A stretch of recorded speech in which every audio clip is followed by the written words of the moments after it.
Шумкар 2 менен Арыстан байланышка. Шумкар 2 байланышта.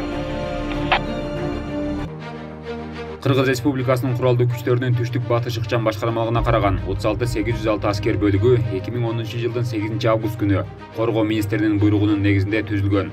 Бул аскер бөлүк 11 жыл аралыгында өзүнө коюлган күчүрмөн тапшырмаларды кынтыксыз аткарып келүүдө. Аскер бөлүктүн өздүк курамынын ичинен мыкты аскер кызматчылары жыл сайын Орусия Федерациясында Алабединова ок атуу талаасында өткөрүлүп жүргөн танкалык биатлон жана башка эл аралык машыгууларга катышып, ийгиликтерди жаратып келүүдө. Первый выстрел мимо и вторым одиночным подбивает мишень. Фантастическая стрельба. Браво, Киргизстан! Андан сырткары өлкө аймагында өткөрүлүүчү талаа машыгууларына өздүк курам активдүү катышып, өздөрүнүн мыктылыгын көрсөтүп келүүдө. Жыл сайын аскер бөлүктүн курамы жаш жоокерлер менен толукталып, мамлекеттин бүтүндүгү жана бекемдигин коргоо үчүн жоокерлер аскердик ант беришет. Жана көз карандысыздын коргоо үчүн бар күчүмдү, керек болсо өмүрүмдү да аябоого ант беремин. Аскердик ант берген жоокерлер аскердик милдетин өтөөдө күчүрмөн даярдыгын жогорулатуу максатында аскердик бөлүктүн күн тартибинин негизинде күн сайын теориялык жана практикалык окутуулар бөлүкчө командирлери тарабынан жүргүзүлөт.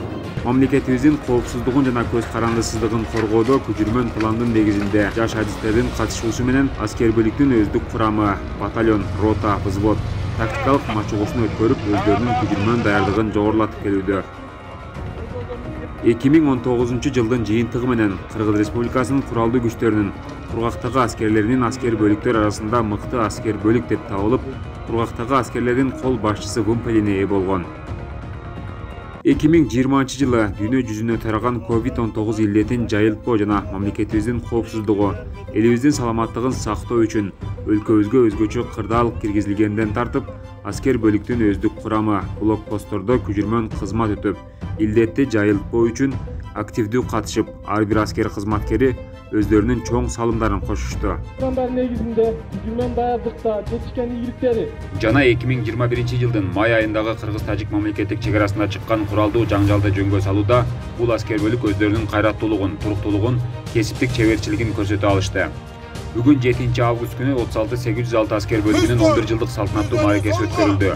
Бул иш-чарага 0103 аскер бөлүгүнүн штаб башчысы, командирдин биринчи орун басары полковник Алмазбек Абдибаитов жана 0103 аскер бөлүгүнүн командиринин өздүк курам менен иштөө боюнча орун басары полковник Марат Мурзакановтар катышып, аскердик кызматында күчүрмөн даярдыкта жетишкен аскер кызматкерлерине грамоталарды тапшырды. Аскердик бөлүктү түзүлгөн 11 жылдык мааракеси менен башкармалык тастан чын жүрөктөн куттуктайм. 36-806 аскер бөлүгү өлкөбүздүн бүтүндүгүн, коопсуздугун камсыздоодо дайыма даяр жана кандай гана учур болбосун күчүрмөн абалда өз милдеттерин так аткарышат.